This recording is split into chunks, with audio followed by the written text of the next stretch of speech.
Siyak ni Clarita Uguro, Batak, Locos Norte. Hindi, siyak pa'y napadasan deti tibok ko sa apo, nasakit tiboksit ko. Deti ko nadang acid. Napadasan mo nagpadpadoktore, nung awamot lata.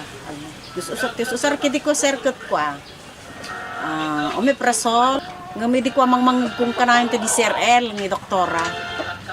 Ti ko, iso nga ko nakide, tumanod a kwarta ko. Padasik tuman ti gumatang iti tibikos. Di ko ala sinubok kumot ko na ni doktora nga 15 ml every after meal. Tapos maligam-gam na tubig. Lako si Mayaan. Kasi na po Diyos.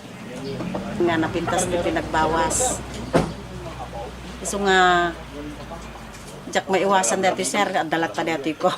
Makunak, da kayo nga madipin nakapadas, apo, padasin yung muti tibikos, no kasanong muti maitid na kada kayo.